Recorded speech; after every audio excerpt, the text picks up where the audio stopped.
Hello guys, welcome to my YouTube channel. I am Devjyoti Ghosh और आज मैं आपके लिए लेकर आया हूँ एसएससी सीजीएल का प्रीवियस ईयर क्वेश्चन सेशन, जो कि होगा इंडियन पॉलिटी के ऊपर, जो कि इंपॉर्टेंट टॉपिक है। और आपको हर एक शिफ्ट में चाहे एक से दो क्वेश्चन आपको जरूर देखने मिलेंगे। और क्योंकि ये जीके का शिफ्ट होगा, जीके का सेशन होगा, तो फिर इसके लिए मार्क्स उठाना बहुत इंपॉर्टेंट हो जाता है। तो चलिए बिना लेट किए जल्दी से स्टार्ट करते हैं।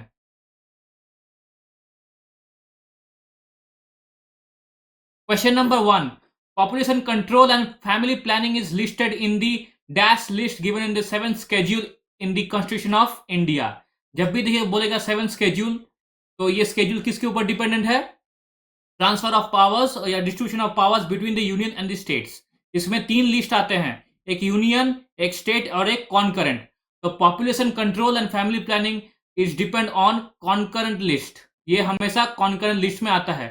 इस लिस्ट में यूनियन और स्टेट दोनों मिलाकर आपको एक लॉ बना सकते हैं या इंडिविजुअली भी एक लॉ बना सकते हैं। ठीक है, तो मेरा ऑप्शन हो जाएगा option number 4, concurrent list. Second is issued when the court finds that a particular office holder is not doing legal duty and thereby is infringing on the rights of the individual. ये is issued बोला है by the courts, तो ये क्या होगा? ये होगा मेरा मैंदामस। मैंदामस में क्या होता है? मैंदामस का और एक नाम है we command. We command, we command. और इसमें दिया है, अगर कोई भी ऑफिशियल्स जो गलत तरीके से आपको उसका पावर मिसयूज कर रहा है, ठीक है, तो क्या करता है? According to article 32 Supreme Court या आर्टिकल 226 हाई कोर्ट एक रिट्स जारी कर सकता है, ताकि उस ऑफिशियल के अगेंस्ट, ताकि वो अपना काम ढंग से करे और सही तरीके से करे। ठीक है, चलिए question number 3। Betting and gambling is listed in the dash list given in the seventh schedule in the constitution of India. देखिए, बेटिंग और गैम्बलिंग हमेशा स्टेट लिस्ट में पाया जाता है। हर एक स्टेट में इसको अलग तरीके से देखा जाता है। कोई स्टेट में इसको इलीगल देखा जाता है, कोई स्टेट में इसको लीगल किया जा सकता है। तो ये हमेशा स्टेट लिस्ट में ही आता है। ठीक है, चलिए question number 4। There are total dash parliamentary seats in Lok Sabha constituency in the West Bengal. हमेशा याद रखिएगा, वेस्ट बंगाल में 42 लोकसभा सीट्स है। 42 लोकसभा सीट्स है। ठीक है, चलिए question number 5। Foreign jurisdiction is listed in the dash list given in the 7th schedule in the constitution of India. Foreign jurisdiction, foreign jurisdiction हमेशा यूनियन लिस्ट के अंडर ही आता है। फॉरेन मिनिस्टर्स आपने सुना होगा, तो हमेशा यूनियन लिस्ट के अंडर ही आता है। जितने भी फॉरेन फॉरेन पॉलिसीज होंगे वो हमेशा यूनियन के ऊपर ही डिपेंडेंट है कि यूनियन फॉरेन पॉलिसी को कैसे देखता है। क्या फॉरेन पॉलिसी करने से उसको एडवांटेज है, क्या ये फॉरेन पॉलिसी करने से उसको डिसएडवांटेज है? ये सारे के सारे फॉरेन पॉलिसीज यूनियन लिस्ट के अंदर आ सकते हैं। ठीक है, चलिए question number 6। which fundamental rights in the Indian constitution states that all persons shall be equally protected by law of country? ये है right to equality. Right to equality बोलता है कि हर एक citizen of India is equally protected by the laws of the country. इसमें कोई भेदभाव नहीं किया जाता, neither culturally, nor caste, nor race, nor sex. किसी भी तरह से कोई भी भेदभाव नहीं किया जा सकता। This is right to equality. चलिए नेक्स्ट क्वेश्चन पे चलते हैं। Question number 7। Forest is listed in the dash list given in the 7th schedule in the constitution of India. Forest किस लिस्ट में शामिल है? फॉरेस्ट कॉन्करेंट लिस्ट में शामिल है। Concurrent list. फॉरेस्ट के ऊपर कोई भी law state individually, union individually या बोथ दोनों मिलकर बना सकते हैं। तो ये हमेशा कॉन्करेंट लिस्ट में आपको मिलेंगे। चलिए question number 8। There are total dash parliamentary seats Rajya Sabha constituency in Maharashtra. तो महाराष्ट्र में कितने राज्यसभा सीट्स हैं? तो मेरा ऑप्शन हो जाएगा ऑप्शन नंबर 19। 19 नंबर सीट्स है। 19 गो सीट्स है। नंबर ऑफ सीट्स कितने हैं? 19 है, 19। ठीक है, चलिए question number 9। means dash means the president of India can refer any matter that is of public importance or that which involves interpretation of the constitution to the Supreme Court for advice. ये किस jurisdiction में under आता है? ये है advisory jurisdiction के अंदर आता है। और advisory jurisdiction कौन सा है प्रेसिडेंट का? that is article 143। आर्टिकल 143 के अंडर एडवाइजरी jurisdiction के अंदर आता है। ठीक है, चलिए question number 10। Which fundamental rights in the Indian Constitution includes equal access to shops, baths, ghats, hotels, etc.? जब भी देखिए shops, bathing ghats, hotels etcetera जब भी होगा, तो हमेशा ये याद रखिएगा, ये राइट टू इक्वालिटी के अंडर ही आता है। क्यों? Right to liberty in personal freedom ये नहीं होगा, फ्रीडम ऑफ रिलीजन्स के ऊपर भी ये नहीं है, देखिए एजुकेशनल राइट भी नहीं है, तो ऑप्शन में हो जाएगा राइट टू इक्वालिटी। और हमेशा याद रखिएगा, अगर कोई भी आप जाएंगे कहीं बाहर जाएंगे, तो कोई भी शॉप में जाना या कोई कोई अलग शॉप में जाना, ये हमेशा इक्वालिटी के अंडर ही आता है। ऐसा नहीं कि मैं हिंदू हूं तो मैं हिंदू शॉप में जाऊंगा या मुस्लिम शॉप में नहीं जाऊंगा, या कोई एक मुसलमान है वो हिंदू शॉप में नहीं आएगा, या कोई क्रिश्चियन है जो मुसलमान शॉप में नहीं जाएगा, ऐसा कोई पाबंदी नहीं है। तो ये हमेशा राइट टू इक्वालिटी के अंडर ही आएगा। ठीक है, चलिए क्वेश्चन नंबर 11 देखते हैं। In which year all India Anna Dravida Munnetra Kazhagam AIADMIK was founded. तो हमेशा ये याद रखिएगा, AIADMIK वॉज फाउंडेड इन 1972। 1972 में ये फाउंड किया गया। और किसने किया? ये फाउंडर कौन है? वो फाउंडर है MG रामाचंद्रन।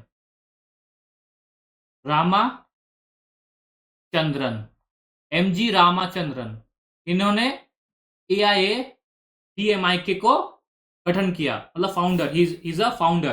ठीक है, इन 1972, ये याद रखिएगा, ये एक इंपॉर्टेंट क्वेश्चन है, आता है। ठीक है, 1972 में फाउंडर कौन है? MG Ramachandran. Okay, AIADMIK founder. चलिए नेक्स्ट क्वेश्चन चलते हैं।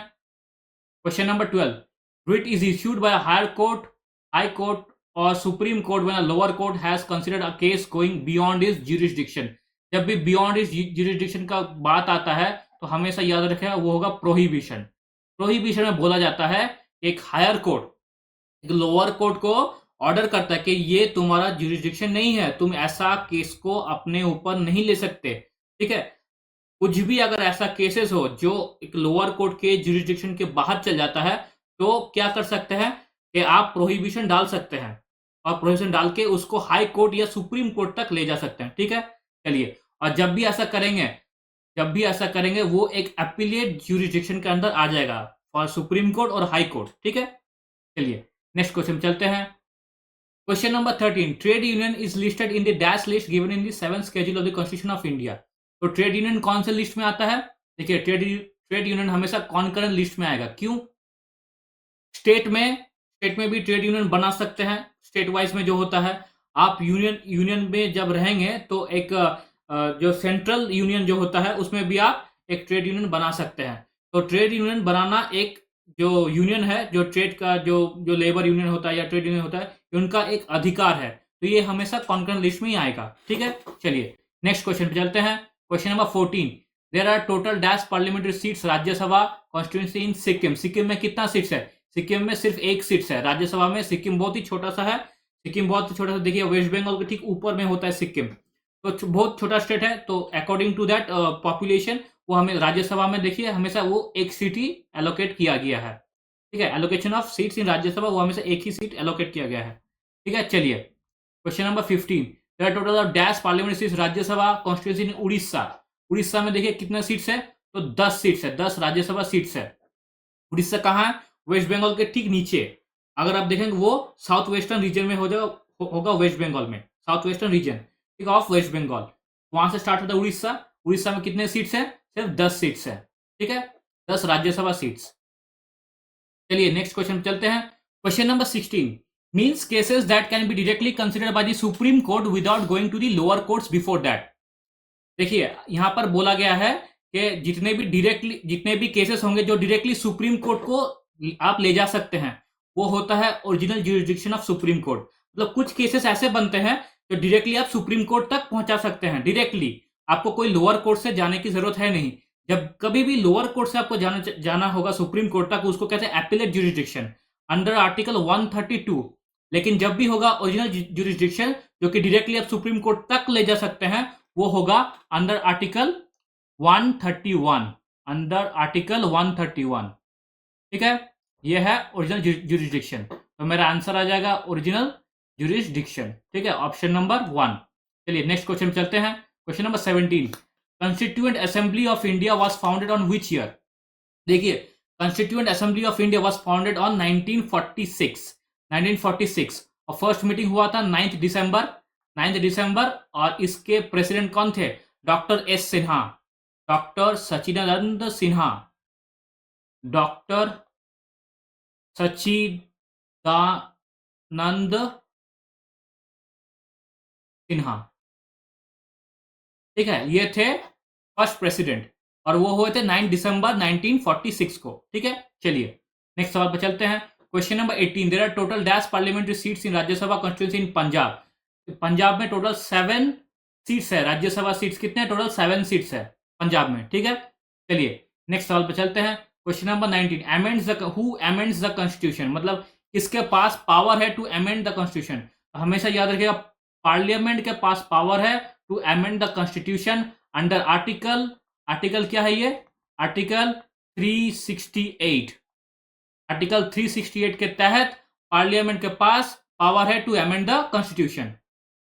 चलिए question number 20, there are total of dash parliamentary seats Lok Sabha constituency in Uttarakhand. Uttarakhand में कितने हैं लोकसभा सीट्स? उत्तराखंड में टोटल लोकसभा सीट्स है 5 है उत्तराखंड में। लोकसभा सीट्स कितने हैं उत्तराखंड में? टोटल है 5।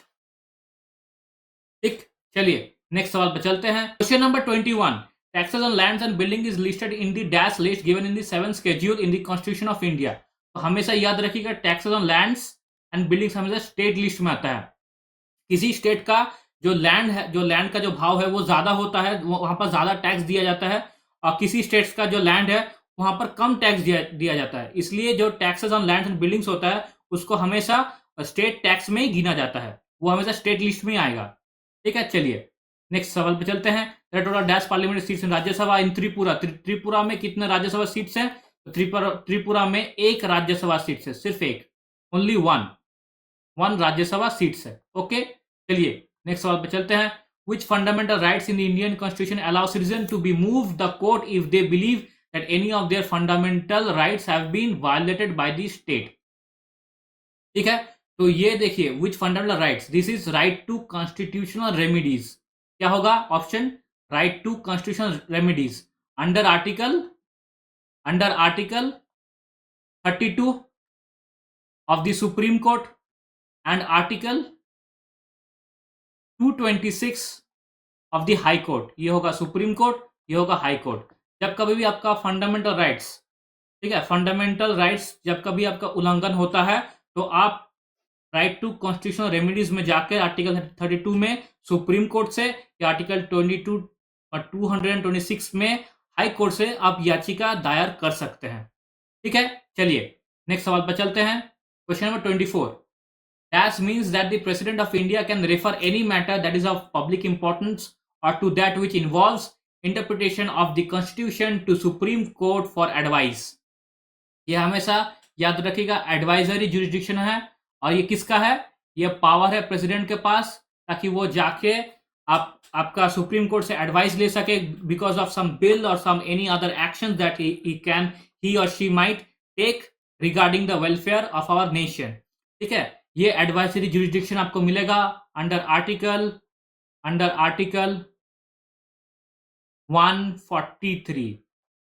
ये पावर है प्रेसिडेंट के पास ताकि वो सुप्रीम कोर्ट से जाकर एडवाइस ले सके। ठीक है, चलिए नेक्स्ट क्वेश्चन के पास चलते हैं।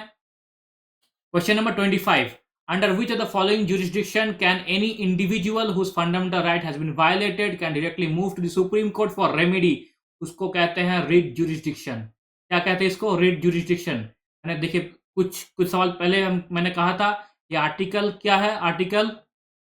आर्टिकल है 32 of supreme court and under article 226 of high court. अगर कोई भी आपका फंडामेंटल राइट्स का उल्लंघन हो रहा है तो आप जाके सुप्रीम कोर्ट में अंडर आर्टिकल 32 या हाई कोर्ट में अंडर आर्टिकल 226 में आप याचिका दायर कर सकते हैं कि आपके साथ ये वायलेट किया गया, आपका फंडामेंटल राइट को वायलेट किया गया है। ठीक है, चलिए नेक्स्ट क्वेश्चन के पास चलते हैं। How many times a person can be elected as a president of India? कितनी बार as a president of India आप इलेक्ट हो सकते हैं? तो कहीं पर बोला नहीं गया कि आप 2 बार इलेक्ट हो सकते हैं, कि 3 बार हो सकते हैं, कि 4 बार हो सकते हैं। तो मेरा ऑप्शन हो जाएगा 9 बार। आप कितनी बार भी चाहे आप इलेक्ट हो सकते हैं। आपका एज अगर एज है जो कि 35 होना चाहिए, अगर आप 35 के ऊपर के एज के हैं तो आप बहुत बार आप मतलब इलेक्ट हो सकते हैं, ठीक है। तो 9 बार मेरा ऑप्शन हो जाएगा, 9 बार, यह होगा करेक्ट आंसर। चलिए question number 7, what does the writ of mandamus means? Mandamus का मतलब होता है वी कमांड। अगर आपने पिछली वीडियो देखा होगा तो मैंने habeas corpus to have the body, mandamus we command, prohibit to forbid, certiorari to be certified, or to be informed, and quo warranto under what authority or action, under what authority or action, कि आपने ये सब एक Ritz के meaning है, ठीक है। जहां पर मैंदामास का मीनिंग है वी कमांड, ठीक है। चलिए नेक्स्ट सवाल पर चलते हैं। Question number 28, the legislative assembly of which state adopted a new logo on the 9 जनवरी 2020 को बोला है अ न्यू लोगो एडॉप्ट किया, कौन सी लेजिस्लेटिव असेंबली ने? तो वो मेरा हो जाएगा अरुणाचल प्रदेश। कौन? अरुणाचल प्रदेश, ठीक है। और क्या लोगो क्या है? एक तो है नेशनल एम्ब्लेम, नेशनल एम्ब्लेम, उसके साथ उनका स्टेट फ्लावर, वो क्या है? State flower, state flower, that is foxtail, foxtail orchid, foxtail orchid उनका फ्लावर है, स्टेट फ्लावर, उनके साथ नेशनल एम्ब्लेम, ये उनका लोगो है, ठीक है। चलिए नेक्स्ट क्वेश्चन में चलते हैं। Question number 29, answer the following question by selecting the most appropriate options. The proposal for the creation of knew all India services can be considered only. अच्छा, जब भी बोला जाए कि ऑल इंडिया सर्विसेज है, ऑल इंडिया सर्विस, तो हमेशा एक चीज याद रखिएगा, ये क्रिएट किया जाता है अंडर आर्टिकल 312, अंडर आर्टिकल 312, ठीक। और ये किसके पास पावर है? ये पावर है सिर्फ राज्यसभा के पास, ये पावर है सिर्फ राज्यसभा के पास, ठीक है। तो if the Rajya Sabha passes a resolution bye 2/3 majority, तभी वो ऑल इंडिया सर्विस को क्रिएट कर सकते हैं। तो मेरा आंसर हो जाएगा ऑप्शन नंबर 3, ठीक है। चलिए नेक्स्ट सवाल पे चलते हैं। Question number 30, which is the third biggest party in 2019 election? The third biggest party is DMK. DMK का फुल फॉर्म क्या है? द्राविडा मुन्नेट्रा, ठीक है, खजगम, द्राविडा मुन्नेट्रा खजगम। और ये किसका पार्टी है? ये पार्टी है तमिलनाडु के स्टेट का, तमिलनाडु, और एक यूनियन टेरिटरी है पुडुचेरी का, पुडुचेरी, ठीक है, पुडुचेरी का पार्टी है। It was founded on 1949, it was founded on 1949। और किसने फाउंड किया था? सीएन अन्नाडुराई, सीएन अन्नाडुराई, सीएन अन्नाडुराई, सीएन अन्नाडुराई, ठीक है। और कितने सीट जीते थे? तो ये जीते थे लगभग 23 सीट्स, 23 सीट्स इन्होंने जीते थे, ठीक है। चलिए ये था हमारे 30 प्रश्न, important 30 questions, that is for this SSC CGL mains 2023। और ये सारे क्वेश्चंस हैं जो कि बहुत इंपॉर्टेंट है और आपके इस साल के क्वेश्चंस में, मेंस के क्वेश्चन में आ सकते हैं। तो प्लीज इन्हें एक बार देख लीजिएगा, और अगर आपको कॉमन मिल जाए तो हमें जरूर कमेंट कीजिएगा कि सर आपको आपका जो भी क्वेश्चन आपने दिया है उसमें से मुझे ये क्वेश्चन कॉमन मिला है। तो चलिए आज के लिए इतना ही, मैं फिर आऊंगा 30 और सवाल लेके इंडियन पॉलिटी के ऊपर। तब तक के लिए stay tuned and subscribe to my channel, like my channel and share the video that has been posted for SSC CGL Indian Polity. Thank you very much.